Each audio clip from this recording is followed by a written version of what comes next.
All right, we are here. We have some crazy updates today that are definitely affecting the market. There's an update on tariffs from SCOTUS, which is the Supreme Court.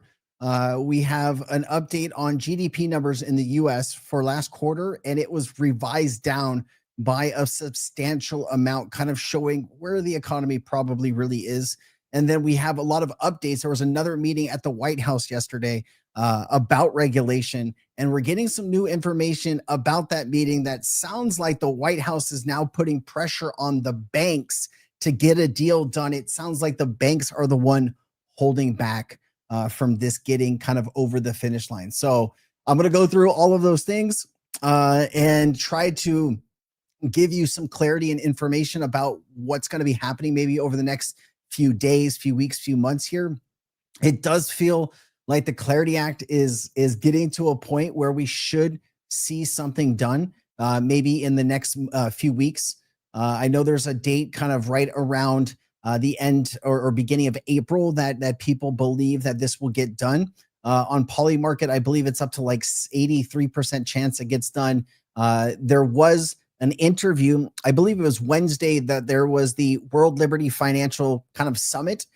And at that summit, Brian Armstrong and Senator Bernie Moreno had an interview, I believe, with CNBC. And in that interview, there were some really positive things said about regulation and the crypto market, and it jumped up to 90% just to kind of come back down. So we're going to touch on all of these different things. I'm going to try to help illuminate what's going on and answer some questions. And it's just nice to see you guys. What's going on? Let me check in. I'm sorry I wasn't here on Tuesday. I was just exhausted over like the 3-day weekend. My wife had a serious infection, and I was kind of doing everything normally two people would do, for the house and everything. And I didn't have it in me to come in, come online on Tuesday and just be here. And so I miss you guys. I hope you are well. Let me see. We got Christopher checking in, talking about the Clarity Act. Love to see how the Clarity Act is the one thing we could all use some clarification on. I will give you that clarity for sure. And I've been watching everything. We got Wayne Smith here. Great to see you, Wayne. Ariana's here. Great to see you, Ariana. Peter O'Neill. Paul, I hope you're doing well, Paul. How's it going? Great to see you, Paul. Winter B, great to see you, Winter. Husky Tom's here. What's up, Husky? What's going on? Kafer, great to see you, Kafer. And we got some other people just now jumping in. CJ Smith, a few others. Do me a favor, guys. If you get any value, you can reshare out the content, like it. Either way, I'd really appreciate it. Let's just jump into this so you are up to date. Now, I want to go first to kind of what's going on with tariffs, because we've had kind of a whirlwind of a day with this, and it really is going to affect the U.S. economy. If the U.S. economy does better and people have more money, they're going to invest in markets and crypto market. If they don't have as much money, obviously, well, I think you're seeing what happens when that happens. Alert for you. It's finally here. The Supreme Court has made a decision on President Trump's tariffs. This is a huge case, a big ruling. It comes right before the State of the Union. And Shannon Bream, of course, is standing by with us. Shannon, do we have an initial thought on what the ruling is? We do. We've got a very fractured opinion, but initially what it says, we know it's authored, the primary. It was 6-3. I don't know if fractured's the right word. Opinion by the Chief Justice, and says essentially that this IEPA, this law that grants the president emergency powers, did not, it looks like by this first blush reading by the Chief Justice here, does not give him the power to levy these tariffs that he's levied. The part of this initial opinion says the words regulate and importation. The president says that gives him the independent power to impose tariffs on imports from any country, any product, any rate, any time. These words, it says, cannot bear such weight. We know we've got a dissent by Justice Kavanaugh, by Thomas and Alito, it looks like. And those were the three we thought during the arguments, if anyone would be persuaded to allow the president to move forward with these tariffs, they would be the ones to do it. So at first blush, like I said, there are multiple parts and concurrences to this opinion, but it looks like what the primary holding is going to be is that these tariffs cannot be used in the way that the president had tried to use them. All right, let's continue. Then it led to this. Therefore, effective immediately, all national security tariffs under Section 232 and existing Section 301 tariffs, they're existing, they're there, remain in place, fully in place, and in full force and effect. Today, I will sign an order to impose a 10% global tariff under Section 122 over and above our normal tariffs already being charged. And then it led to this. But other alternatives will now be used to replace the ones that the court incorrectly rejected. We have alternatives, great alternatives. Could be more money. We'll take in more money, and we'll be a lot stronger for it. We're taking in hundreds of billions of dollars. We'll continue to do so. All right. And then this kind of hit home. The tariffs were supposed to bring back manufacturing. America lost 108,000 manufacturing jobs instead. The tariffs were supposed to replace income tax. American income taxes are higher than ever. The tariffs were supposed to make other countries pay. American citizens pay. They don't pay every cent, but they pay about 95% of the tariffs. Now the Supreme Court says that they were legal the whole time and not a single dollar is coming back to us, which I thought kind of hit home exactly. There's a full thread here on the tariff issue, basically saying that emergency tariffs are now illegal. And we're going the opposite way on all of this. After 5 months, the Supreme Court ruling was released. The court ruled IEEPA does not authorize the president to impose tariffs. The IEEPA is the law Trump used to impose tariffs, which gives him special economic powers during a national emergency involving foreign threats. The market initial reaction has been positive, but not that strong. The S&P rose nearly 1% and silver prices rose 5%. That's a fairly muted reaction to such a big ruling. The first ruling specifically implies to IEEPA tariffs, including 25% tariffs on most Canadian imports, 25% tariffs on Mexican imports from Mexico, 10% ladder tariffs on Chinese imports, and then 10% reciprocal tariffs on all countries. Just to give you some information about all of this, last year in 2025, we had 600 different tariff policies on 180 countries. The average tariff rate is 15%. This exposes the Trump administration to potential $175 billion in refunds. However, the refunds are all but certain. The ruling states Trump must point to clear congressional authorization to impose tariffs. Congress could still pass a bill to approve these tariffs. That's not going to happen. In fact, that there's currently just a 36% chance that the Trump admin is forced to refund the tariff. So they basically, I didn't hear that they said inside of this ruling what they're going to do with this $175 billion. When Trump talks about hundreds of billions, I mean, I don't know if somebody sat him down and given him the direct number, but it's not as much as maybe he thinks it is. And I don't know if anybody has explained to him that Americans end up paying 95% of the tariffs. I mean, there's been multiple studies by left, by middle, by right leaning, organizations, and they all point to 90 to 95% of the tariffs being paid by American companies and Americans. So the whole idea that we're going to get somebody else or some other country to pay this tariff is just not a reality. And, we're kind of going back down this rabbit hole of more tariffs. Now, we did see people react like Tom Lee to this news and information. And I'll play this clip in just a bit here, but it has been kind of a whirlwind kind of day here where, maybe we thought the markets would get some kind of relief. We're just now piling back into another round of this thing. And, Trump's whole economic policy for the last 12 months has unfortunately been these tariffs. And, if you look across the U.S. economy with jobs, with bankruptcies, with U.S. debt on credit cards now over 1.25 trillion, with people being late on mortgages and auto loans. These are all things now at all-time highs, which is showing you that people are just stretched to the limit with higher prices across goods. And it's just not a working strategy. And to kind of double down on this is just going to lead us down an even worse path faster than maybe what we need to do. And, I don't know what the solution is here. We're going to keep pushing forward. unfortunately, with this strategy, and it's not going to give relief to anybody anytime soon. All right. I'll get into the comments here. If anybody has a comment on this before I kind of jump into Tom Lee's comments, but crazy stuff. And then I want to get into the Clarity Act stuff because there was a lot of things happening with that, but this was like the most biggest piece of news that we had today. So other countries, let me see here. So Johnny says other countries can tariff us, but we get screwed on tariffs. So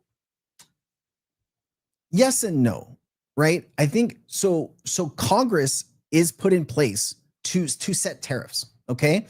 And yes, we do get tariffed on some things, but it shouldn't give one person blanket,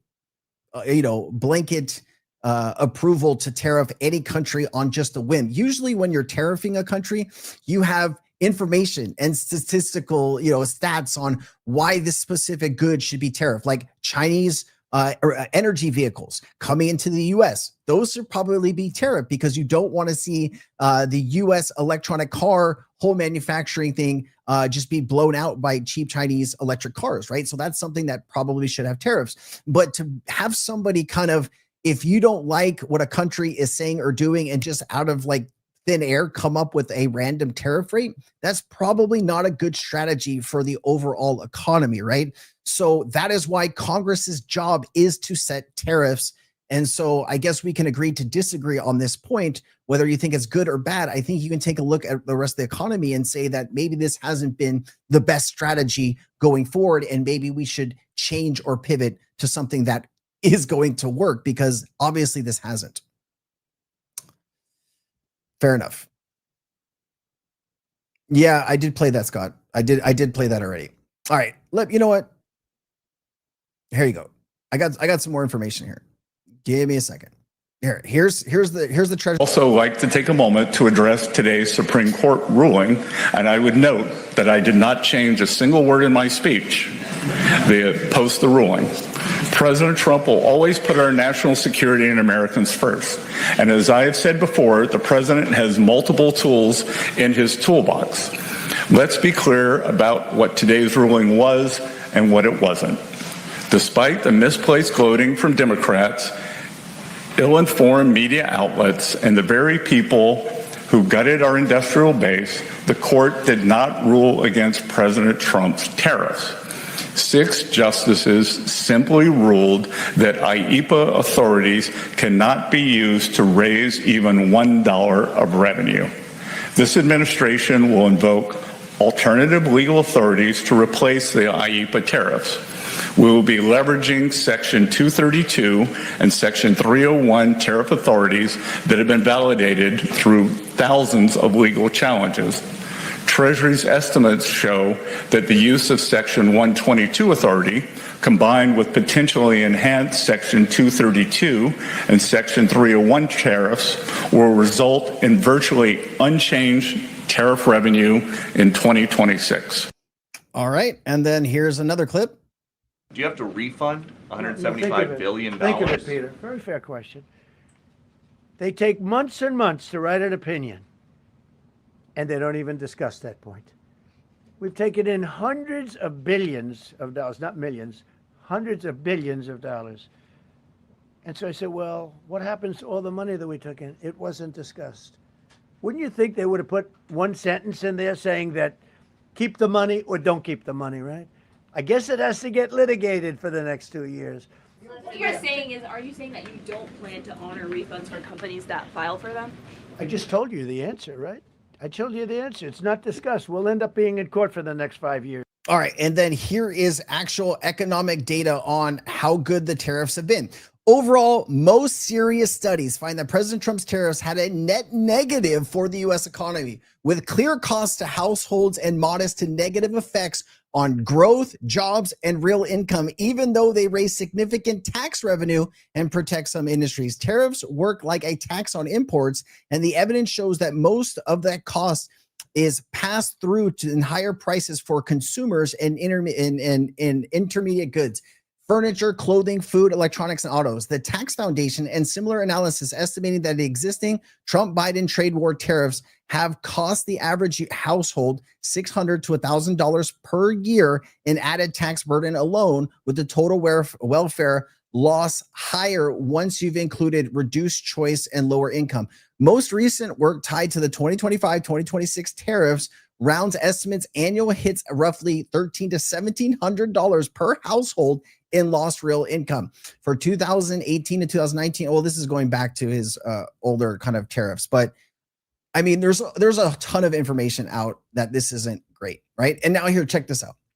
So you can say whatever, like, I don't care what your personal belief is, whether, you think Trump is good or bad. Like, that's not what we're here to talk about. We're here to just talk about the facts, and like your personal beliefs or who you like. It has no bearing on what the actual data here. So check this out. Did President Trump just leak US GDP data? President Trump posted about Miss US GDP data 40 minutes before it was released this morning at 7:50 a.m. Eastern time.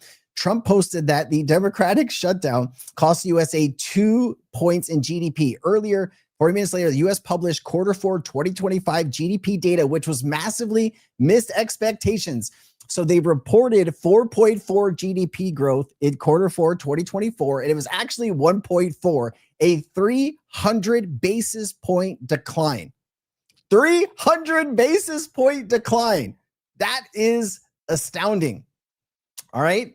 I don't think I've ever seen an adjustment like that. The Fed now is in the worst possible situation. The US GDP fell to 1.4% while inflation is still rising. The US GDP was expected to come in at 3%, but it came in at 1.4%. That is a major downside surprise that shows that economic growth has slowed much more than markets were expecting. One key reason behind the slowdown was the government shutdown in Q4, which lasted nearly 1.5 months. That directly impacted output spending and overall activity, which pulled GDP even lower. But that is only one side of the story. At the same time, inflation data showed an increase. PCE inflation came in at 2.9, the highest level since March 2024, and core PCE rose to 3%, the highest level since April 2024. This is important because PCE is the Federal Reserve's preferred measure of inflation. Even though CPI and core CPI have been trending down recently, the PCE numbers show that the cost of goods and services is still rising inside the economy. So now we have a difficult situation. On one side, growth is slowing. GDP is much weaker than expected. Economic activity is losing momentum and job losses are increasing. On the other side, inflation in goods and services is not fully under control. Prices are still rising at a pace that is above the Fed's target. This creates pressure on consumers. If growth slows while prices continue rising, households face more difficult managing expenses. Income growth does not keep up with the cost of living and the financial stress that it increases. Now the Federal Reserve faces a clear dilemma. If the Fed cuts rates quickly and injects liquidity into the system, it could help support GDP growth and improve the job market. Lower rates make borrowing cheaper and it can boost spending and investment. However, if inflation is still elevated, cutting rates too early could push prices higher again. That would make inflation problems worse. If the Fed keeps rates and stays on pause, inflation may cool further, but slower growth could turn into deeper weakness. GDP could weaken more and the labor market could deteriorate further. So right now, the Fed is stuck between two risks: cut rates and risk higher inflation, or hold rates and risk deeper economic slowdown. And the combination makes the next policy decision much more complicated. The reason that we're talking about all this is because the market is in rough shape, right? The crypto market, people are not having a ton of money to put in. There's a liquidity problem in the crypto market. And that stems largely from the US economy dealing with all of these economic issues, all right? If the economy was booming, jobs, people had jobs and people had extra money, markets would be going up, right? That's pretty simple. People have extra money, they put it into markets. When there's uncertainty, right? this is when people pull back. And that's what we've seen over the last few months. And that makes sense why the Fed hasn't cut rates sooner. They probably understood that the White House was kind of fudging the numbers here with GDP growth in the last quarter. When I looked at that 4.4, I think we talked about this a few months ago. I was like, what the heck? That doesn't seem right. And just like jobs numbers that were revised down in 2025 to represent all of 2025 job growth was 186,000 jobs. All of 2025 compared to, I think 2024 was either 1.5 to 2 million jobs. So you throw all of that data together, it is an economic challenge. I don't know what the solution is. I'm just giving you the data, and there it is. I'm sure this stirred up some passion. Sensei, with the stablecoin yields and banks trying to block rewards, do you think Flare has anything to worry about? Not financial advice, curious on your opinion. We need to wait for the final version of the bill, right? It's impossible to know because every day we get a new update from the White House or somebody attached to the White House or an insider saying that it's on the table, it's not on the table. I mean, I've seen it go back and forth so many times. Obviously, if the final version of the bill makes yield on certain stable coins illegal, they're going to have to find ways to stay within the rules of the law. So I'd imagine that some technologies and some things that are pushed forward right now will either have to be offshores in the US, or they'll need to change how that's represented. So maybe you'd have to stake it, or maybe you have to you have to take an extra step with it to start earning yield on it. I mean, there's going to be ways around it, but we need the final version of the bill to even remotely talk about what is or isn't, because it keeps changing. Like the goalpost keeps getting moved, and that's the hard, frustrating part, Tom. We're going to get into the crypto stuff. Jay, what's up, dude? Yeah, let's talk about the Clarity Act. I know you don't like the economic data. I get it. But I had to give you this information. I know it sucks. I'm with you, man. All right, here is the Clarity Act stuff. All right, so there was another meeting yesterday, and here's Eleanor Terrett. Per sources in the room, today's stablecoin meeting was smaller than last week and included reps from Coinbase, Ripple, and A16Z, plus trade groups like Blockchain Association, Crypto Council. No individual bank reps attended. Bank voices were represented via trade associations like ABA Bankers, Bank Policy, and ICBA.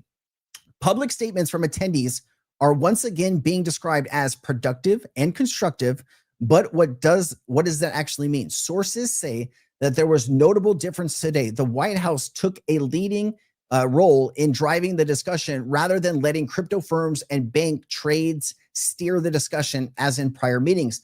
The White House Crypto Council Executive Director Patrick Witt brought draft text that served as the central focus of the conversation. The language acknowledged concerns banks raised in last week's yield and interest prohibitions principle document, while making it clear that any future restrictions on rewards would narrow in scope. Earning yield on idle balances, a key crypto industry goal, is effectively on the table.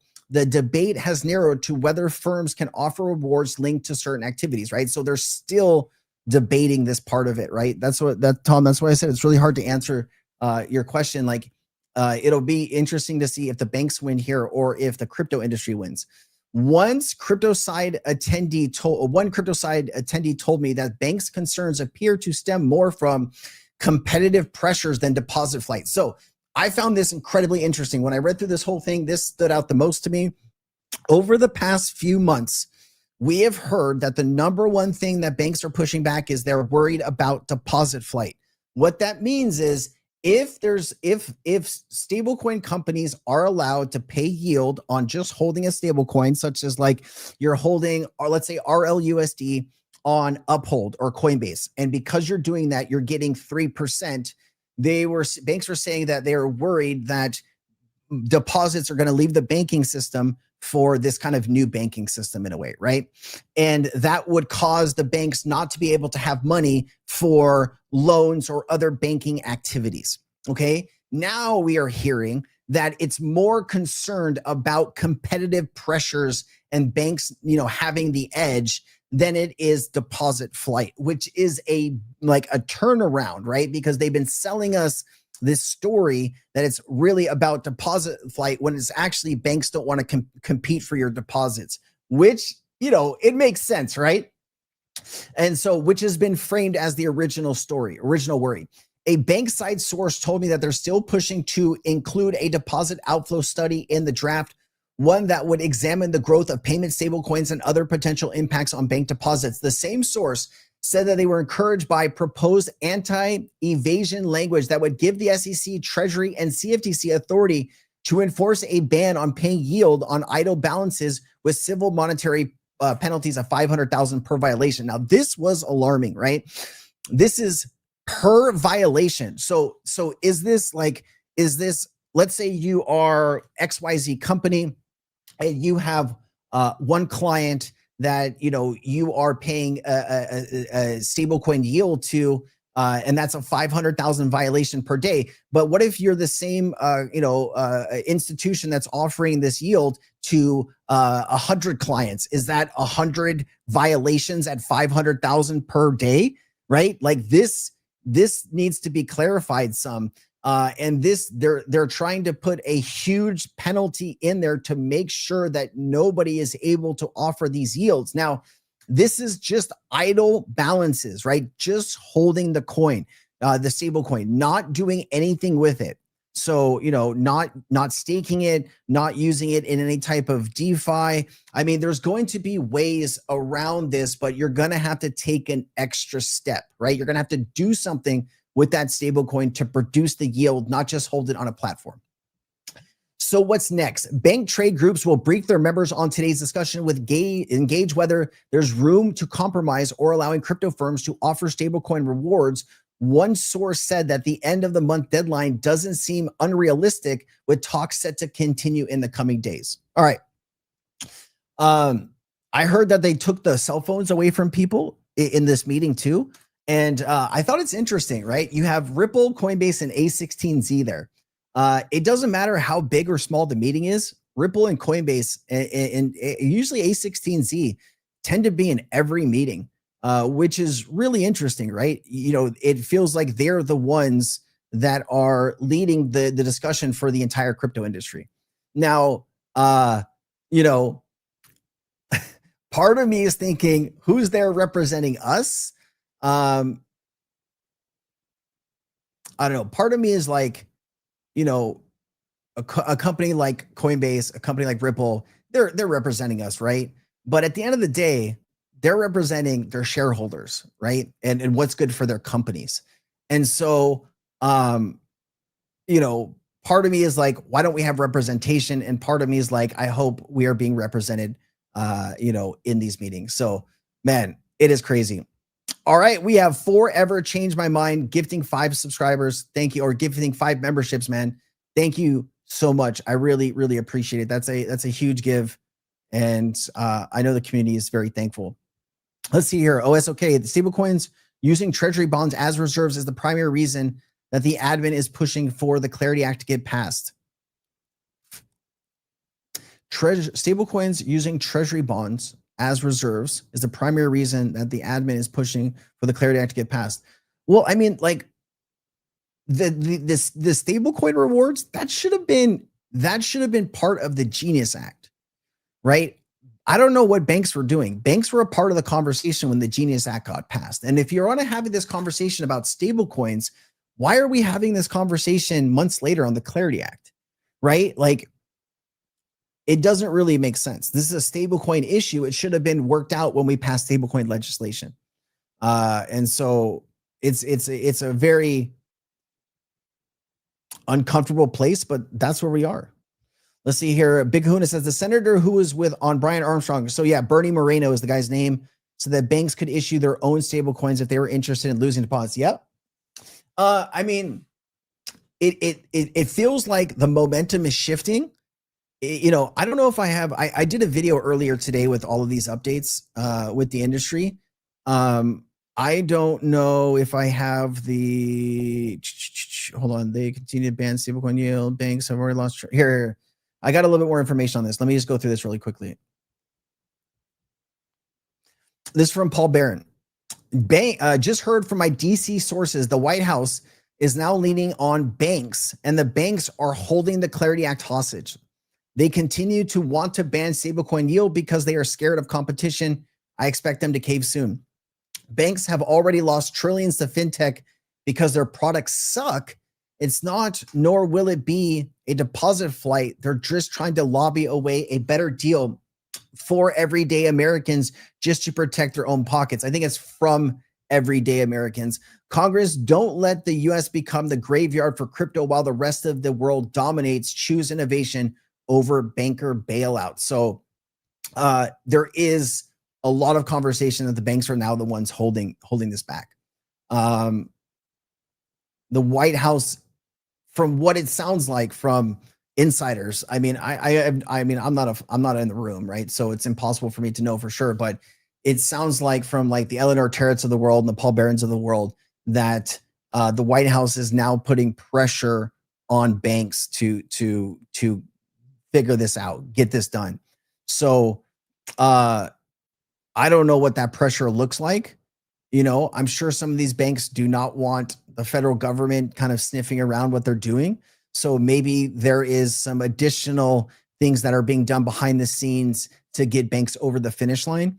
I do think, you know, and I've said this for the past few months, that this will probably get passed here, you know, very soon. The reason is, you know, fair shake, midterms. You don't want to go into another election with crypto hanging over on either side. So, you know, it just seems like this one point is the contention point. Richard, good to see you, dude. What's up? OS, okay. Let's see here. China, Japan, and other countries are not buying U.S. bonds. Yep. They're dropping them, and the Treasury needs the, yeah. So, I mean, if you go back to Sensei chats like 12 months ago, we were talking about this, right? I mean, even longer than that, right? The U.S. needs a buyer of debt, right? If you look at spending by the U.S., we have not curbed our spending. I was watching a video earlier. I can't remember the exact details, but you know, every administration from, I believe, Bush, it was Bush, Obama, was it Trump, Biden, Trump? Every administration has spent more than the prior administration, right? And we are in this debt, you know, death spiral that is playing out faster than some people would like to see. And the issue is who buys that debt, right? And countries like Japan, like China, like the UK are seeing that America's in a little bit of a turmoil right now, and they don't feel as confident in buying that debt as they used to. And so the US needs a new buyer, which is the only buyer that could buy on that level is stablecoin companies, because you need to have short-term treasuries to back up the stablecoins. And yeah, absolutely. Sandy Hack says, would love a gift. Thank you. Hey, Sandy, great to see you. What's going on? Yeah, I mean, I think, you know, and you know, banks have taken advantage of customers for years. If you are not a super wealthy person, you're not getting any advantages at that bank. You know, if you have a lot of money and you go into a bank and they say, oh, Mr. and Mrs. Smith, or whatever your last name is, you have $1 million you're depositing in our bank. This is what we can offer you, right? But if you are the same person with $1,000, you're going to get the average rate, right? And the average rate is way below what the standard should be. And that's been life. And now banks have the opportunity to use blockchain technology to take Nostro Vostro money. And remember, it's not all banks that have all of this Nostro Vostro money, right? In corporations, it's the biggest ones.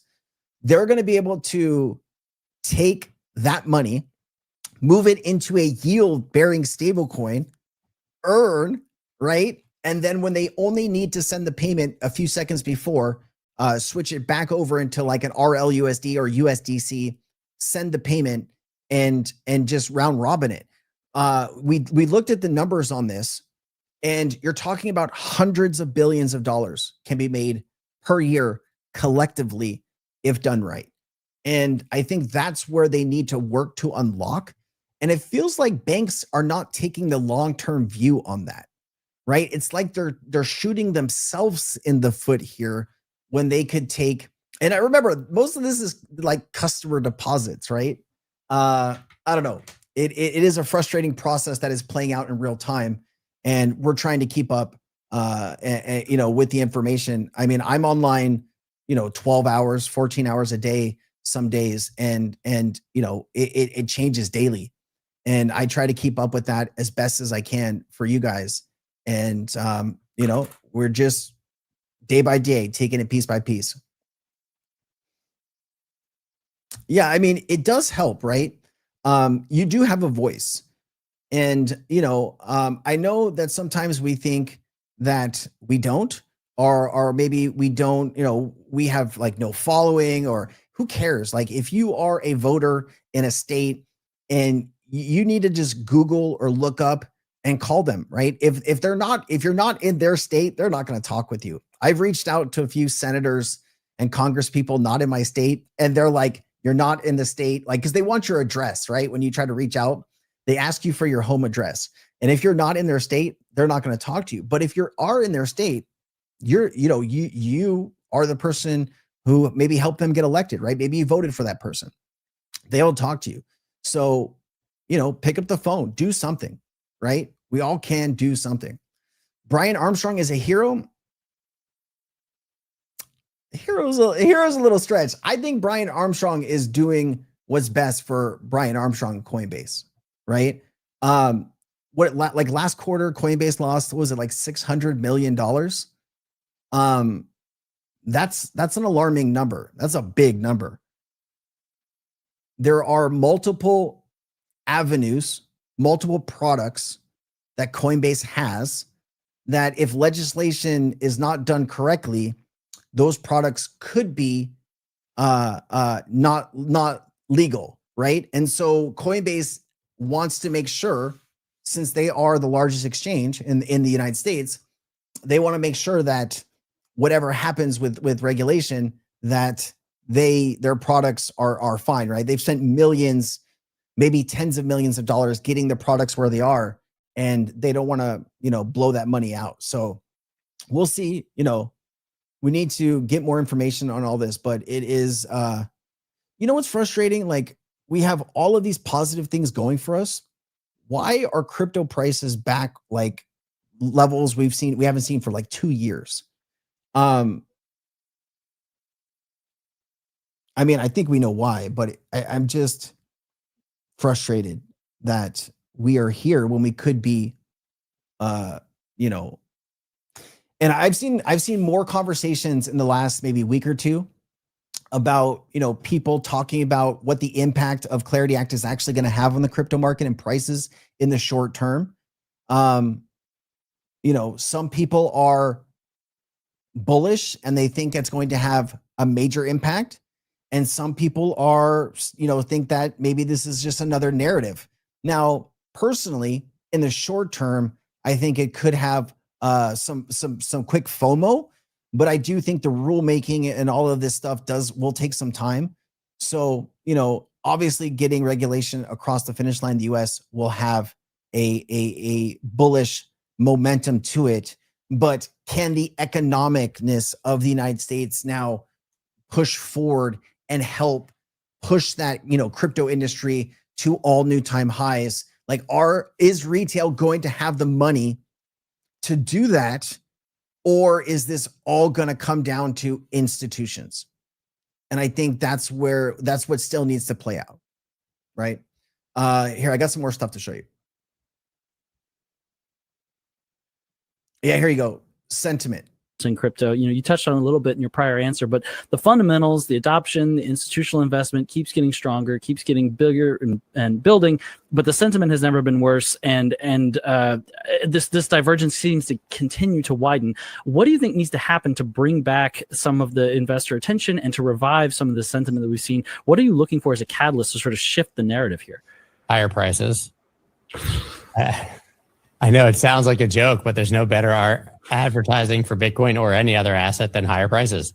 The minute it starts to go up, well, put it this way. If you see a $10,000 candle to the upside or a $15,000 week or a $20,000 week, which we know is totally in the cards, totally possible, all of a sudden, all of these bullish headlines that we've seen will matter. And people will start talking about all the incredible things that are happening and the institutional adoption and the regulatory tailwinds and all these things that we get on a daily basis as news stories that don't move the price. And then you'll get FOMO kicking in, and then retail that said they would buy at 75, but then wanted to buy lower, but then wanted to buy lower, never bought. They'll buy at 125 on the way up, and then they'll put in the top at 150, and we'll come right back down to a sensible level. But yeah, I don't think it's going to be the Clarity Act. I don't think it's going to be an announcement at this point from the government. We've seen every single institution basically announce some sort of plan for Bitcoin. Those would have been the kind of headlines that would have absolutely sent the market flying 3 or 4 years ago. Now we don't even read them, right? They're just another part of the story. So I think that there will be an inevitable time when there's just seller exhaustion and buying kicks in, and we start to get up to a certain level where FOMO once again returns and everybody will start buying. Tale as old as time. All right, there it goes. There were some comments here I wanted to say. Forever Rich says, "You looking good." Thank you. Thank you, sir. I appreciate you. Stuart Downey says, "Who's going to trust the USA?" Fair point. I think there's a lot of people that look at what's going on right now and are not happy. I think there are some people that may want to come visit the US and they are scared to do that, right? And you start adding in all of these things, right? All of these negative things, they start to stack on top of each other. Like if it's just one thing by itself, it might not be a big deal, right? But when you start stacking, 50 or 60 billion dollars worth of loss of revenue from people not wanting to visit the US, right? You stack that on top of rising prices for goods across the entire board because you have 500 or 600 tariff. But like you stack all of these things on top of each other, and you just don't have a great economic outlook for the future. And this is where people are right now. People would love to put money into the market if they felt confident that, they were going to have a job in 6 to 12 months, right? If things cooled down, if there wasn't going to be a global war, I think there's just a lot of things on people's minds, and crypto is at the back of the list of what's most important to somebody, right? It's like their family is top of mind. Their job is top of mind, right? How do I make it the next month, 6 months, 12 months, right? Crypto is way back here. And in order for us to start getting these people to come back and start engaging with the market again, people need to make money, right? If you were around in 2021, that was an insane market. I don't think you'll ever recreate that. When you have everybody at home and online at the same time, when you have stimulus money coming in at just an alarming pace, breakneck pace, you will never recreate those conditions. And I think that's what a lot of people miss. And I think a lot of people feel that we won't get back to those days. And I think that's why I've shifted my focus away from maybe putting my money into a lot of newer projects, because they don't have the liquidity, they don't have the community, they cannot build in a place right now because there's just such a bad taste in people's mouth from price action on most crypto assets for the last 12 to 18 months. Think about it. Without Bitcoin, Ethereum, XRP, and Solana, I mean, what else kind of hit all-time highs or went up dramatically over the last 12 months? And the only reason those four did pretty well is you had DATS, digital asset treasury companies, and you had ETFs. Take away the DATs and the ETFs, where would those 4 assets have been, right? And so, I don't know. We can go back and forth here. Ashes for to living. Great to see you. Thank you so much. Checking in from Canada. Love to see that. We're not cooked, but like, I feel like a lot of this stuff is self-inflicted, and it's hard to have a positive outlook and mindset when there's so much distraction, like so much distraction. How do you get people to connect with the market right now when everybody is distracted on, well, like we had something about aliens this week, right? I mean, like there's so many stupid things that are happening that people are just get sucked into, and like this, and maybe that's the plan. Maybe they don't want people in this market before this market really reshapes how finance and value is moved around the planet. I mean, that makes sense, but is there a global conspiracy to keep people out of crypto? I don't know, man. That would be hard to keep under wraps.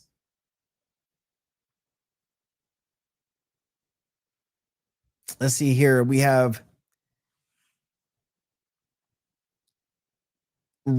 is Kali Reynolds. I was trying to see where your name stopped. I was like, is it Kayla? Is it Carolyn? All right. The banks don't realize that the tide can't be stopped. If it takes, crypto companies could buy a struggling bank and turn that bank into the most popular bank in the land by offering crypto yields. Now, this is interesting. Okay. I made a video earlier, and in that video, I don't know. So there was 2 interviews with Brad Garlinghouse this week. One interview was on Fox with Maria Bartiromo, and one interview was like the New York economic something. And both those interviews had a lot of really valuable information, and not a lot of people watched the 2 videos that I put out. But I was rewatching the Brad Garlinghouse clip today, and I put it into a video that I made. I don't know if that video is coming out today, probably in the afternoon, maybe after the stream, it'll come out. But Brad Garlinghouse was specifically asked, would Ripple buy or partner with a bank? And let me see if I can find that. Do I have that? Hold on, because I would love to show you Brad Garlinghouse squirm in his chair when he was asked this question. Hold on, let me see if I can find this. 1 second. Where would this be? Where would this be? Oh, I got it. I got it. I got it. I got it. I have it. All right, let me show you this. This is a great segue. All right, check this out. I'm not gonna play this full clip because it's 3 minutes long, and if you want to watch it, just go watch the 2 videos I made. But this question that was being asked right here, or this comment goes right into this whole thing. It's a great segue. All right, so this is the Economic Club of New York, and I'm just gonna let it play here. On that note, I guess what I want you to do is focus on Brad Garlinghouse's body language. He's fidgeting in his knees, and then he also takes his phone out of his jacket. He doesn't want to answer this question. Check this out. When you think about banks, and you're an advocate for banks working with you, last year you brought on Bank of New York Mellon as one of your custodians, your stablecoin. Totally fine. And I think you've been a real advocate, and you also have a conditional charter from the OCC on the bank side. Would you buy a bank? All right, ready? Or would you team up with a bank in a way, because you have 4,200 in the country, 10 of them own the deposits. There you go. Half. Would you take on a bank as a partner only to get a lot of their internal infrastructure, which is antiquated, and tie yours to it? Or do you want to just partner with many moving forward and see where that shakes out? I'm going to dodge part of your question. I'll answer some. I figured you would. All right. Anyways, I thought that was very interesting. I mean, I don't know. I'm watching clips all day long, and I've seen almost everything Brad Garlinghouse has done over the last, few years. And that man shifted his body language hard right there. I don't know if anyone else caught that, but I thought that was pretty funny. Thank you, man. Yes, it was Luna's birthday yesterday. I appreciate you. Thank you, dude. We got Bill Clayton. What's up, Bill? from Colorado. Is it cold in Colorado? And then like, hold on. I'm not familiar. Hold on. What? Hold on. I don't want to say it because I'm gonna sound like an idiot if I get this wrong. Yes. I was like, Denver is in Colorado, right? Are you at ETH Denver? There's an XRP like a event there. That'd be pretty cool, man. But it looks really cold there. Yes, thank you guys. I appreciate it. This is the early days, right? Bezos talking about his stock going from 120 to $6. He said that the stock was going down, but all the metrics were healthy. Yeah, and I think that kind of goes to, you know, where we are in the crypto market right now. The prices don't reflect what's coming with the technology. What's here with the technology. The infrastructure has already been put into place. We just have to enact it and push it forward.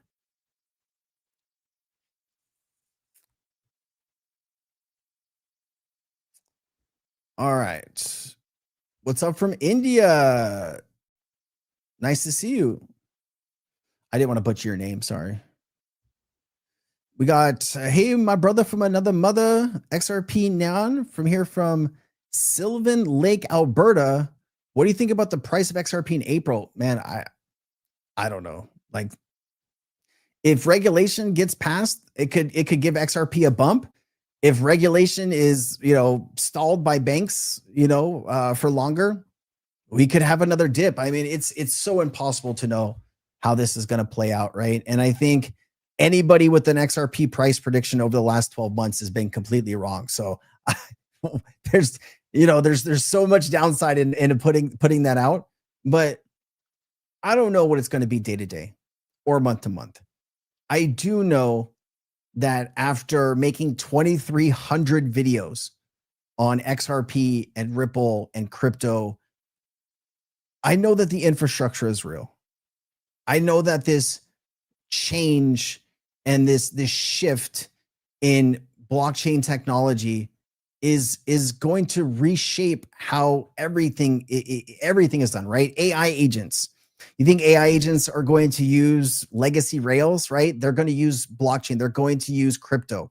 I mean, you know, if you think that AI is going to be successful in AI agents, then blockchain will be successful in that regard too, right? That'll supercharge it as well. We just got to get through these volatile and rough times to get to more liquidity. The market needs more liquidity. And the only way to get more liquidity is with regulation and with a stronger economic outlook. And it sucks, man. Zaman Wallet and Doppler, I seen you comment on the tweet saying something like, no, the risk involved. You can can I go over the risk with Doppler? I think, you know, I'm not saying that Doppler is risky. What I'm saying is before you take your crypto out of your wallet and put it into anything DeFi, know the risks, right? Understand that if something happens to whatever company, right? Know what you could lose, right? And I think people just assume that every company they interact with out here in the crypto space is going to be here forever. And what I've seen over the last 6 years is more companies go out of business in the crypto space than the normal kind of, you know, mom and pop that launches a business, right? Every single day, there are crypto companies that disappear, right? Lack of adoption. Some of them turn out to be run by rotten people, right? And I mean, there's so many ways technology can fail. There's hacks. Part of it is knowing the risks. So as long as you understand those risks and you believe that that's a good idea for you, you follow your gut instinct, right? All I try to do is educate people on what those risks could be, right? And some of those things that I just said. I have heard a lot of people say very positive things about Doppler and Zaman. I've used Zaman. I haven't had a problem with it. I think like months ago, I was talking with the Doppler team, but this is like, I don't know, 9 months ago.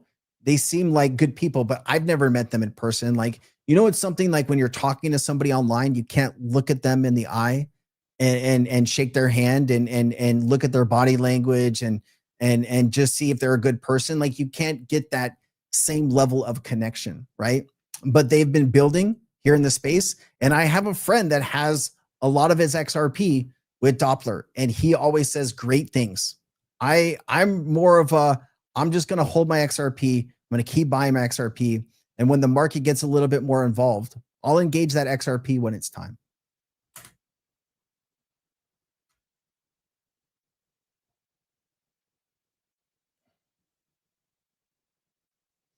So we got Black Hand says, I don't understand why everyone is so bummed. The price is going down more and we can stack up before something triggers the necessity of the shift, stack, learn, and plan.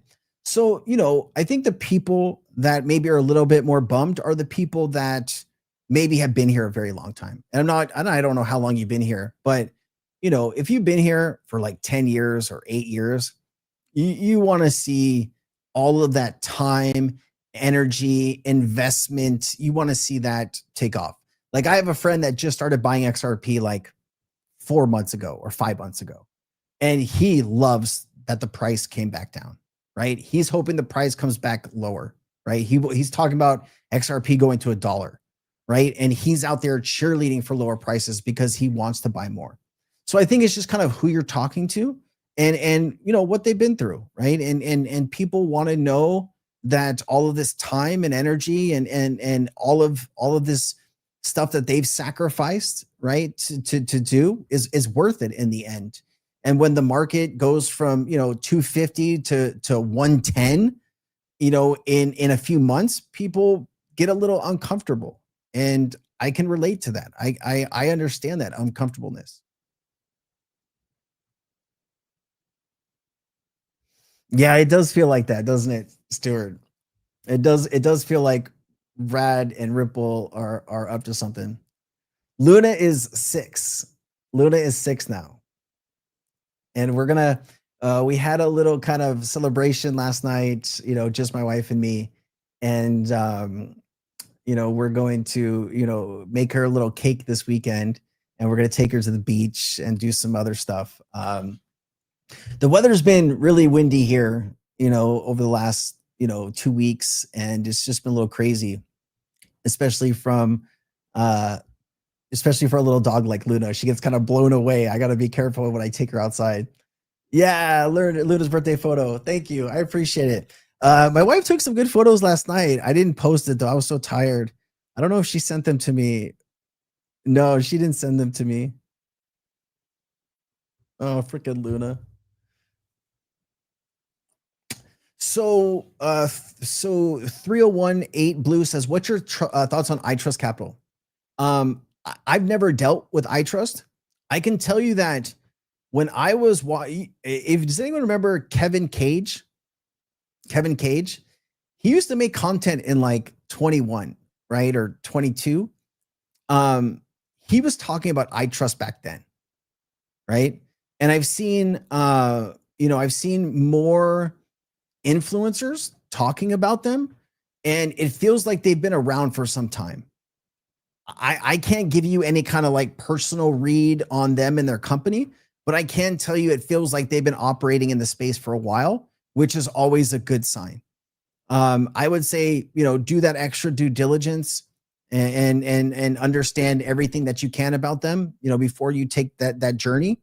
But from the things that I've seen, it sounds like they have a good name, right? But I can't really speak to it more than that. I don't know if that was helpful to you, but I try to provide as much as I can.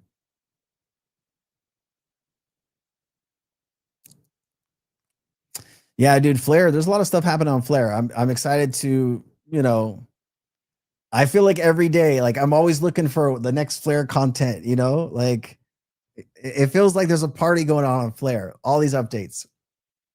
All right, let's see here. Keon says, thank you for all your hard work, Sensei. You become my top watch for XRP news. Yes. Keep up the good work. My question is, if you could meet or ask Brad Garleyhouse one thing, what would it be? Oh God.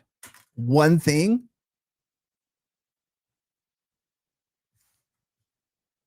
I'd probably ask him why. Why did he decide to enter, why did he go to work for Ripple?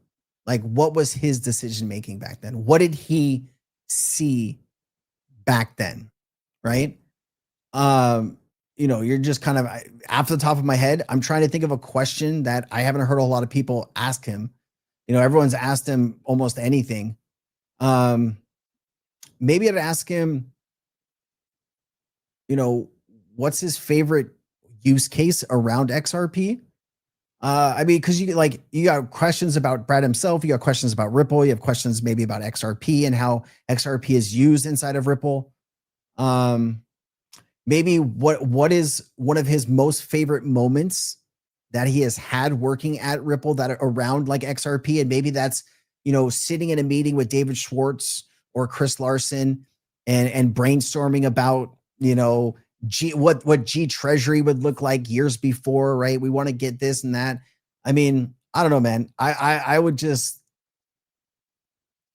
if I had the opportunity to sit down with him, I would spend a lot of time. I'd probably disappear for a few days and just sit there and try to come up with the most thought out, engaging questions that I can, right? Stuff that I just don't hear asked very much. But thank you for the question and the donation. Like, that's a great question. I wasn't even ready for that, I think when Brad speaks, people listen, right? And he's somebody that is easy to follow and believe in, because when he's talking, he's very passionate and he's very knowledgeable. And he has this kind of mystique around him. And a lot of people consider him, to be kind of this hero for the crypto industry that fought the government, right? And won. It wasn't just Ripple that was sued. Remember, it was him, it was Brad and Chris Larson that were also sued. And over the years, you could see that wearing on him. And he continued the fight, even though he knew it could be at great personal risk to him. And that takes a level of, passion and understanding and trust that most people dream that they could have, and I don't know, it'd be really cool. One day, that is the if I had to make a wish, one wish, interview one person, it would be Brad Garlinghouse, definitely. How could you meet with me on a call? Possible advice? UOO26 stuff I'd never want to post. So regulators, you can send me an email if you want. I'm not a financial advisor. I don't give financial advice. As long as you understand that, if you want to sit down and have a conversation about something, send me an email, and my team will get back to you. And if it's something that I can help with, we can set up a time to do that. All right. Thank you. Regulators, mount up. We got Chris here. Chris says, aloha from Texas, Sensei. Love the content. You give hope with all the craziness going on with crypto. So thank you. Absolutely, man. It's a lot of fun to wake up every day and to go through all of the content. I mean, it is terrible for your mental health to spend 12 hours a day on X. But it is illuminating to go through all of the information to really understand what's going on, and it's a lot of fun, man. I do need to adjust how much time I spend on crypto, probably, on the weekends and stuff like that. I do sometimes, work seven days a week on this stuff. But it's a lot of fun. And I'm just glad people like the content, and if you're learning, you're having fun, and the goal here is, to have it all worth it at the end, with some assets that we own actually going up in price. Like, that's the overall goal here, right? Is to have a better life and to maybe do things that we normally wouldn't have been able to do without investing in a technology that is adopted globally. And so thank you. It is an absolute journey to be on this. It is an absolute honor to be on this journey with you. See, I'm tired. On Fridays, I get tired. I gotta go Hawaii for a handshake. Aloha, brother.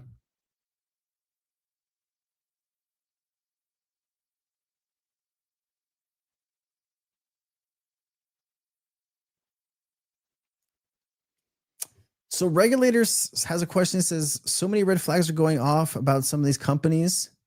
I love it, but red flags are giving up custody. So, I mean, anytime you have crypto on an exchange, right?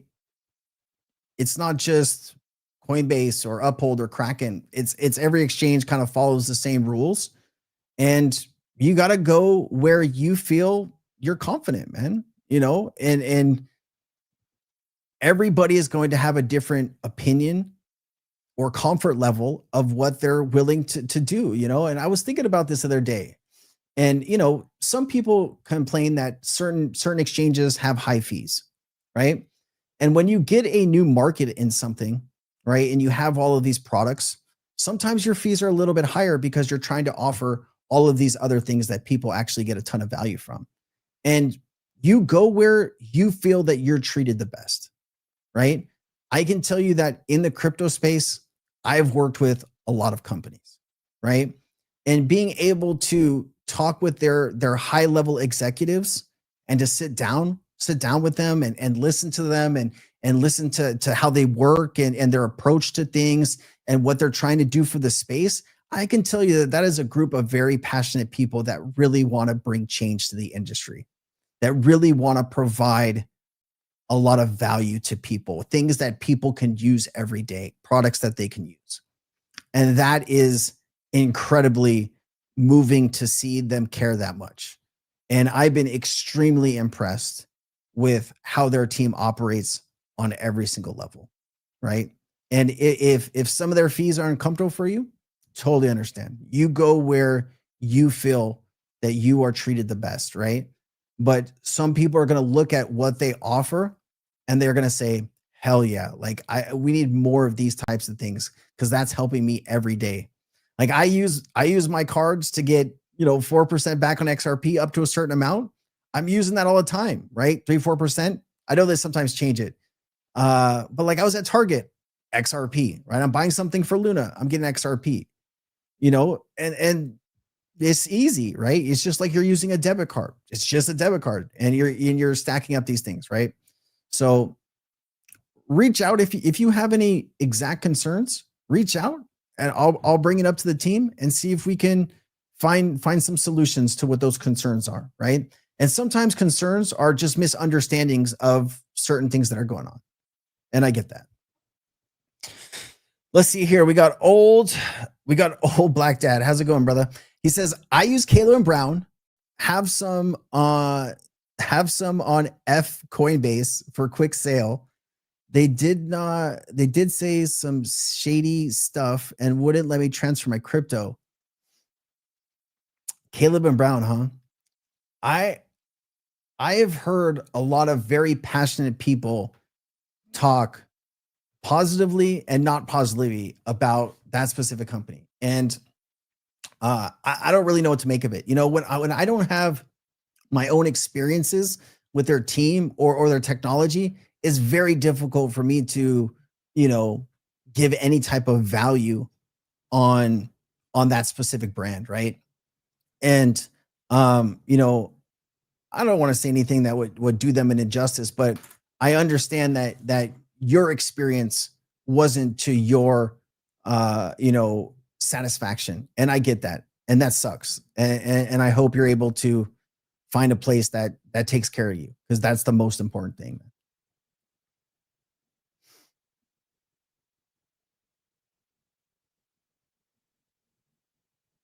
Yeah, we all need some money, man.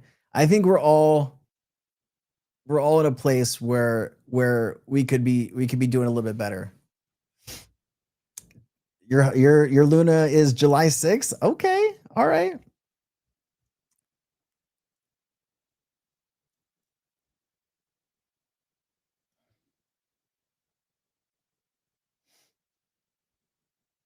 Epic Chain Crypto, still part of XRP. I don't know. I haven't heard too much from their team recently. Like, I haven't seen too many posts about what they're doing. Sometimes teams, they get into like build mode, and I don't know, man.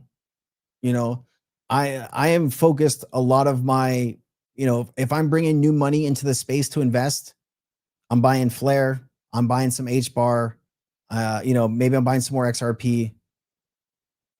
That's what I'm really focused on. I think Flare is underpriced, personally. I mean, could you imagine Flare at like half a cent? Oh my God. I'd be buying like a few million Flare at half a cent.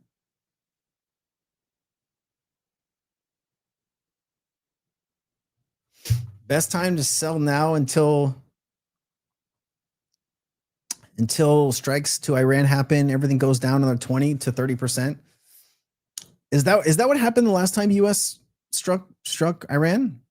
They definitely have, like, it feels like it's going to happen this weekend, right? They have all of the assets, like the air assets. They've, like, you can see all the planes moving into the Middle East. Like, it's coming, right? Iran's been digging, those bunkers. They've been putting a bunch of sand on it. So, even if there was troops that they couldn't get into them, I mean, it feels like they're getting positioned to strike. And I'd imagine it could happen in the next few days. Like, it probably will, right? You have a ton of air assets. You have F-16s, you have F-22s, you have F-35s, you have all of like the, the Globe Masters, the refueling planes. You have a lot of assets being positioned for a strike right now. It's just a matter of time. I mean, if you guys could interview Brad Garlinghouse, what would you ask him? That'd be interesting. What are your what was I recently purchased Canton coin? Yeah. I mean, nothing's a no-brainer, but you cannot deny they're being rolled out the red carpet. I think, who was it? Zach Rector, he put out a video, like, I think I saw it today, where he's saying that that's his second biggest position now. Yeah, I think that's a pretty serious one. I can understand why people are buying Canton, and I'd imagine that that's going to be pretty successful, unless something catastrophic happens. That's going to be pretty successful, right? So maybe that's an opportunity for some to research that, to understand what they can offer, and yeah, opportunity. I don't know why X, there's been a problem with streaming on X recently. I don't understand what's going on. All smoke and mirrors. Who's making this movie?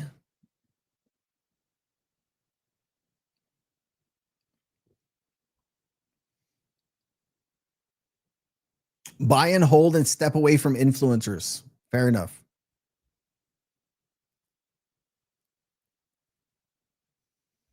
Thank you, Stuart. Hey, you have a good weekend. Always nice to see you.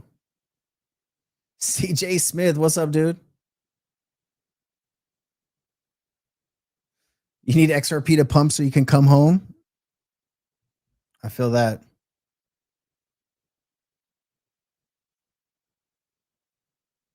Yeah, last October was that was probably one of the hardest days I've seen in the crypto industry, and it happened very quickly.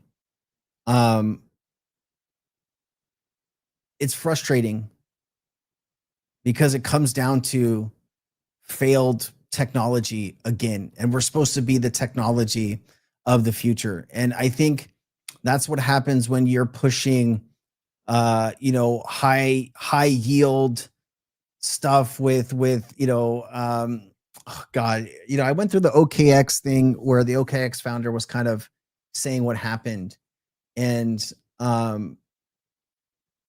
it sure seemed like there was some kind of,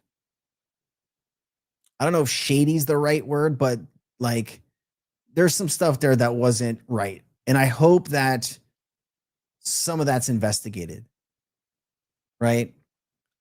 I mean, losing $19 billion of customer money. You know, that's like retail. You cannot have days like that and just move on like everything is fine. You know, like, oh, you know, it was this, it's this. Oh, we're fine now. Well, let's move on. Like you're still a billionaire, but all these other people just got wiped out of like everything that they have because your systems failed.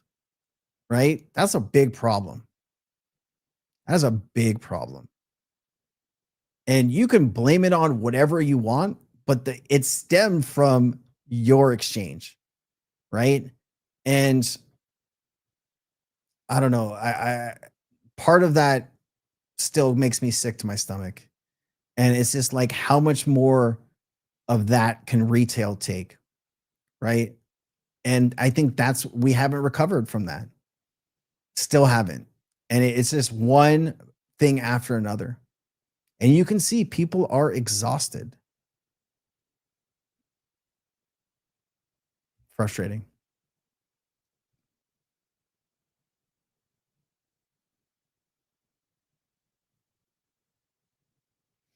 So I think that can be said for any president of the other party, right?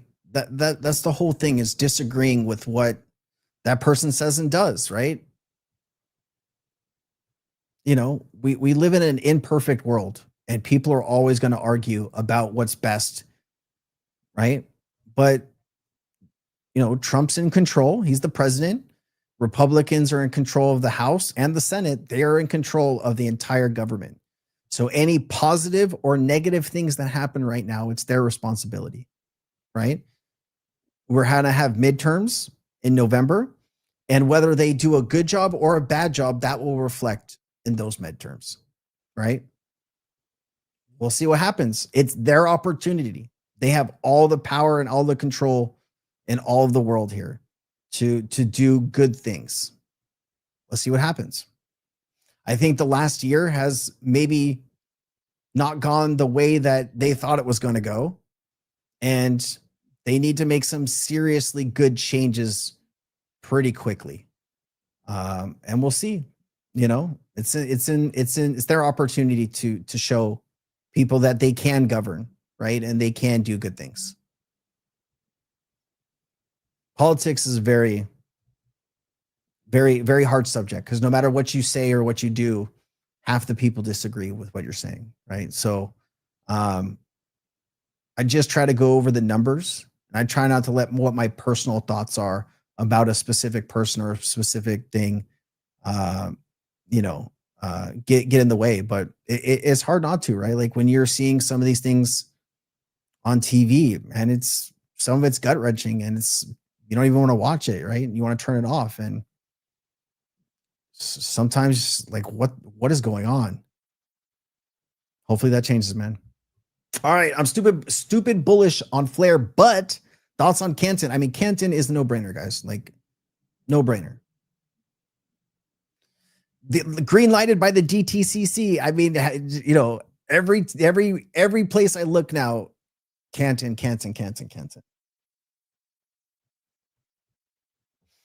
I mean, they're like partnered with everybody at this point. You know, I would have loved to see them doing the token allocation earlier on. Like retail wasn't able to buy Canton for some time. Like it was on like an OTC desk, and insiders got to buy it really early. And, you know, retail gets to come in later because they need liquidity from retail to come in to support the token now, right? No, I don't love that. I don't love how that started. If I had a conversation with them, I'd ask them questions about that and why they went that way.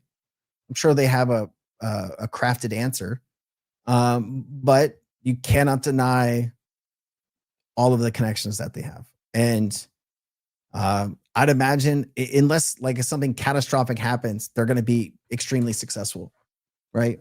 When you have the institutional red carpet laid out for you, you know, it's hard not to fumble that, right? It's hard not to fumble that.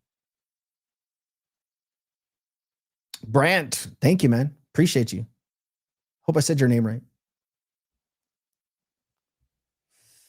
Let's see here. Bill Clayton says, I asked Brad if and when Ripple bank it up 100%, Would he give us loans at low rates and other options to keep our crypto, but use it for leverage, options for us to prosper more if retail peeps, maybe that's a possibility. And maybe that's in their vision, right? But like everything they do is around institutional clients. And, I think that's more of like a Stellar play maybe than a Ripple play. But it would be cool if you owned a certain amount of XRP that you could have in a bank account there, right? And get certain perks. I mean, that would be like the coolest thing in the world, like your own private club bank, right? You would be, an insider, like, I totally see where you're coming from. I think, you got to be careful with leverage. I think we've seen, I think we've seen over the last few months how no matter how good you are, you can get completely wiped out. And so maybe there's different products, different strokes for different folks. Maybe there's some aggressive stuff that people are interested in taking the risk. And maybe some people just want to chill and make some yield, and have that less risk. And so whatever, that'd be really dope. And I'd love that.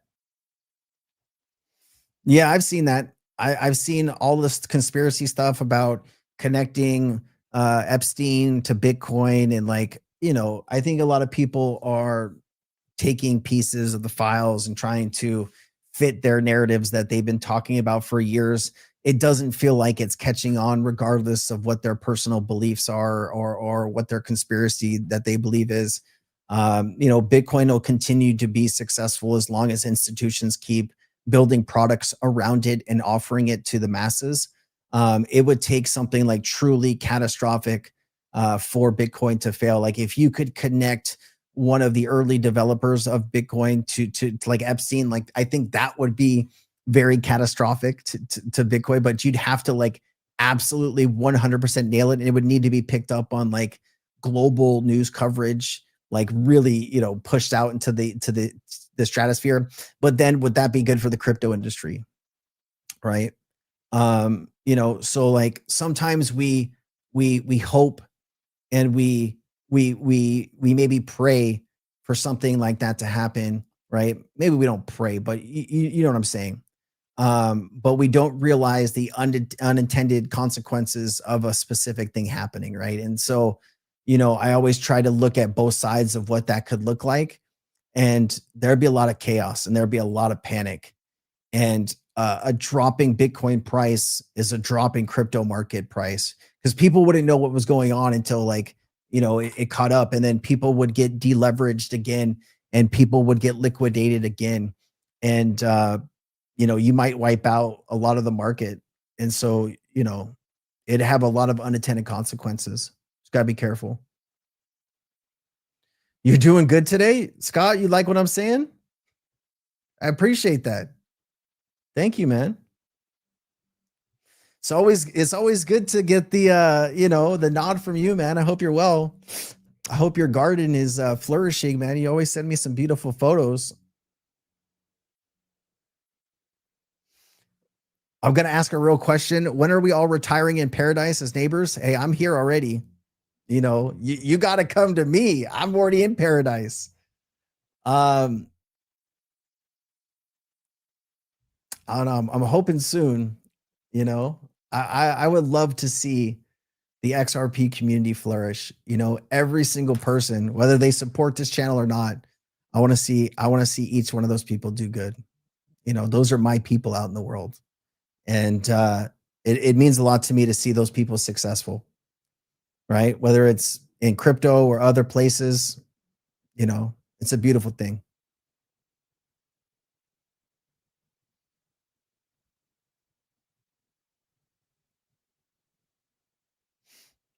$301 Blue, I watch and learn from several different platforms on YouTube, but watching your content for over a year now. 301 Blue, thank you so much for your support. I really appreciate you.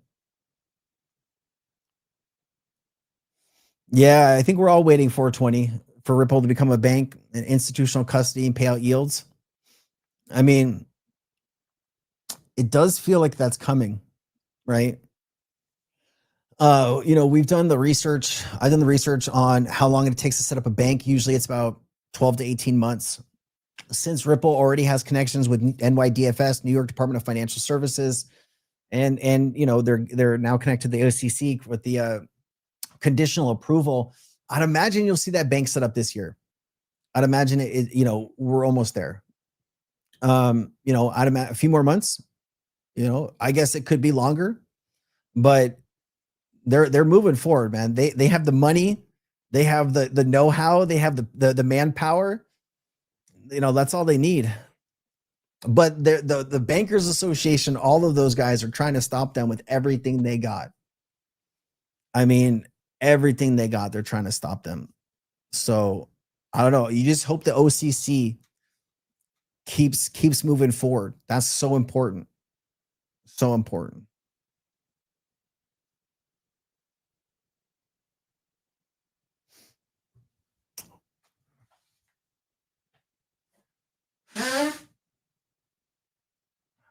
Excuse me. Let's see here. What else we got? What else we got? We're going to have an island called XRP Island. Sounds good to me, man. As long as there's a bar there and you know, a nice lounge chair and umbrella, sign me up. Yeah, there's a lot of truth in what Jake is saying here. Absolutely. Or Jack, excuse me.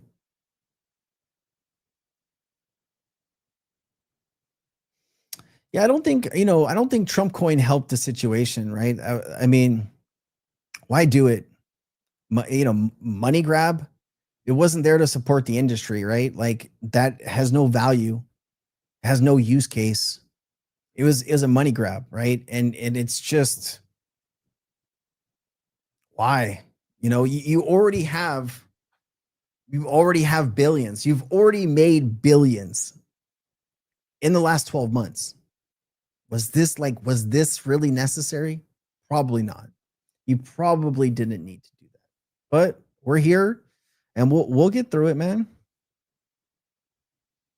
Sensei, Coinbase has CC available for 0.00001 and now Rector mentions it. No, it's not, it cannot be that price. It's 16 cents, man. It was 16 cents. Hold on. It's 15 cents. Yeah, here. It's not up. It's here 24 hours. It's down 0.2%. I don't know what you're looking at, but you're not looking at the right token probably. Is it on Coinbase? I don't think it's on Coinbase. I think you're looking at a different CC token. It's on OKX, Bybit, Gate.io, KuCoin, MEXC. If people are buying that token on Coinbase, it's not Canton. It's something else. Yo, you got to be careful, man. Like, got to be careful. Bam boy, good to see you. Happy Friday. Happy Friday. I mean, Ethereum has unlimited supply. Solana has unlimited supply. Yeah. So, I mean, it kind of does make sense, right? It does make sense. I don't know what their tokenomics are. I haven't looked at it personally. Is it really an unlimited supply or is that just kind of what it says? Hold on. What are Canton network? What is it? Hold on. Let me see. Canton networks tokenomics. How much token supply do they have in total? Let's find out. Let us see. We'll take the dive together. Canton Network uses a native utility token called the Canton coin. The ticker is CC with utility first emission curve based on tokenomics and long-term target supply of around 100 billion Canton, which is only a fraction of the current circulating. Okay, so that's not great. When it's only a current fraction, that means a lot of tokens can be dumped on the market. Canton Network native is the CC token, global synchronizer, application fees, validator, super validators. There's no premiere on VC allocation. There was no pre-mine or VC allocation. All CC is earned via participation, running infrastructure, building apps, generating network usage. So who gains the most from this? Who gains the most from these specific tasks? Okay, let me show you.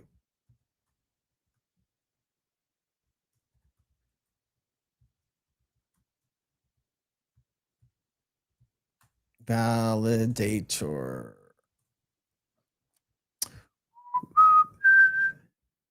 All right, there you go. There you go. Here is everybody that benefits. Okay. This is everybody running the infrastructure. So this is really giving more money and Canton tokens to all of this, right? All of this, you know, Canton Foundation is supporting the network, right? Just like most tokens, right? This, you know, mining or whatever, infrastructure, building apps, or generating network usage. And we know, you know, that, so, you know, you're basically feeding institutions to, you know, I don't know. I mean, this is not my favorite, but it is what it is. Fees are paid in CC are burned. So like this is good, right? Creating deflationary pressure. New CC is minted as rewards. I mean, this kind of has like a what's it called feel to it, right? Some kind of weird DeFi project. Rewards are split between super validators, regular validators, and application developers, right? So all the insiders are the ones who get all of the rewards. Protocol docs and analytics describe a supply curve targets around 100 billion Canton, roughly the first decade, which with issuance flattens to a steady 2.5 billion a year. Third-party tracking sites currently report tens of billions in circulation, 20 to 40 billion, with the rest scheduled to be mined over time and emission schedule. There you go. I mean, people are still going to make money.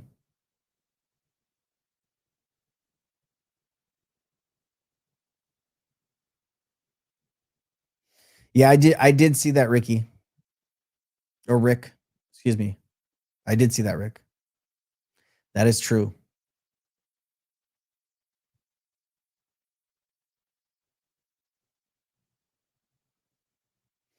Yeah, I mean, this is not going to be for everybody, but we're talking about institutional adoption of Canton Network. Like, you can't deny that, right? We might not agree with how they're going about it.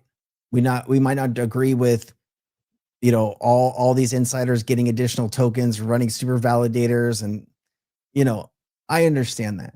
It doesn't really feel decentralized, right? It really isn't, right? It really is centralized, and now they need liquidity from retail. You know, but I mean, it's all banks and institutions. They got money anyways, though. But I feel that. Marty Perry, thank you so much for becoming a member of the channel. Kenton is on one exchange. It's on a lot, Nick. It's not on just one. Here, like I showed you here, brother. It's on a bunch of different ones. It's not like Ethereum or Solana. There's only one page, but the most notable, most liquid is OKX, Bybit, Gate, KuCoin, MEXC, Kraken, etc. All right.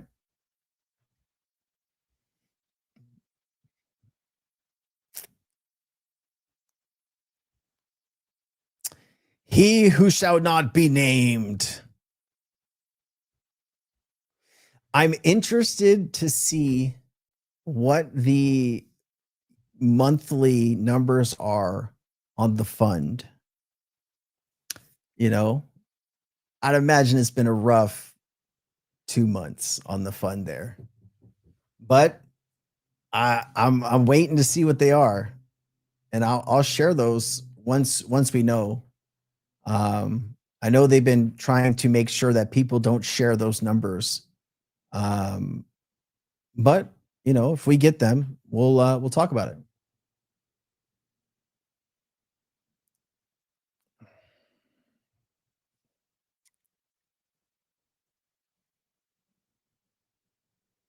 Is Canton an Uphold? Oh, I didn't know that.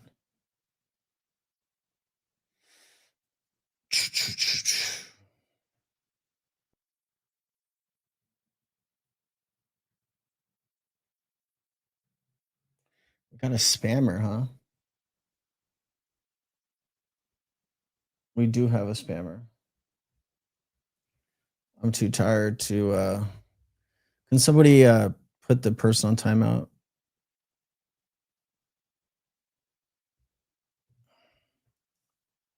Zap zap. Got him. Got him. Pew pew. Yeah, Canton is CC. Here, if you guys want the markets here, I'll just post it for you.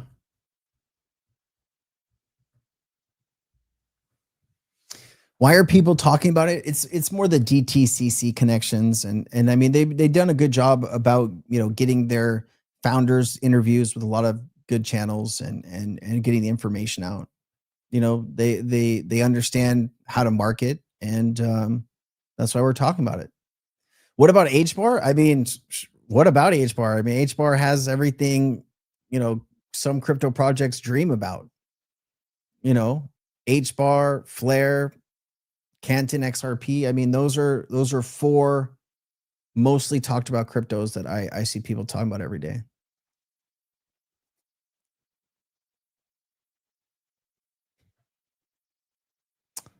HBAR would be 33% lower. I mean, anytime you can buy HBAR under 10 cents, I think that's pretty good.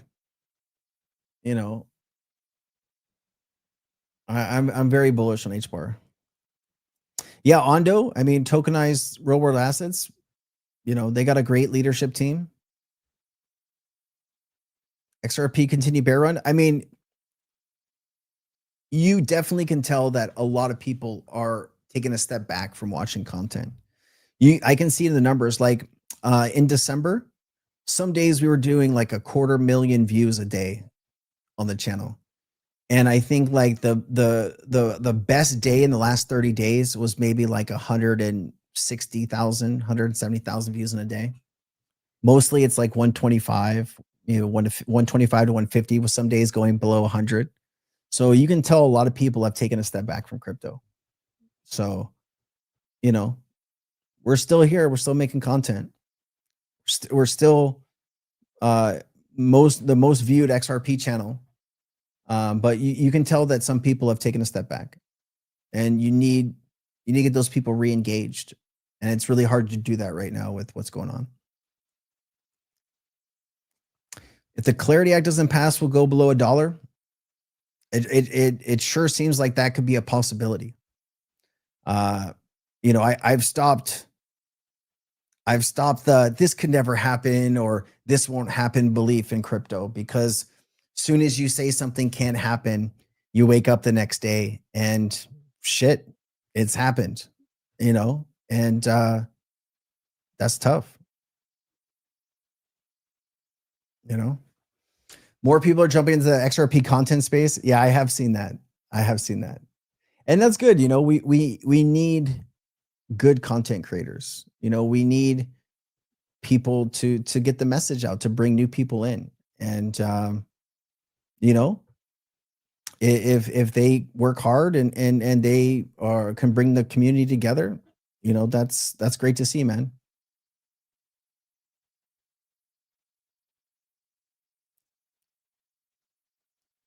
AK Scarface, what's up, dude?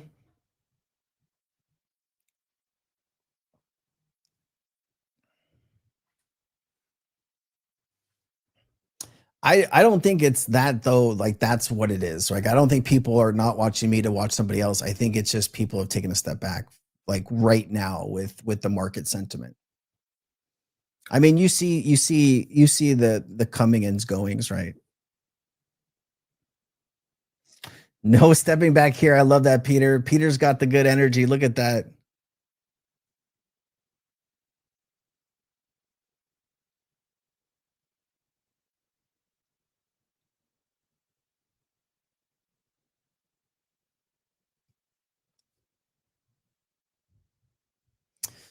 All right, guys, it is getting towards that time where I take a walk with my dog and just try to enjoy the day and life and a little bit of sun. So I'm going to leave it there. I appreciate your time, your energy, your questions, your memberships, your donations. Thank you for everything. And thank you for supporting this channel on a daily basis. And if there's anything I can ever do for you, please let me know. I hope you have a great weekend. I got a lot of good content coming this weekend if you're interested in watching that. And I will see you on Tuesday. We are working on some interviews with Firelight, maybe even Flair, getting Hugo on. We're still in motion. We have a meeting with them on Monday to talk about some of these key details. I will bring you updates on Tuesday. All right. Aloha. I hope you have a great weekend. Spend some time with your family. All right. Bye.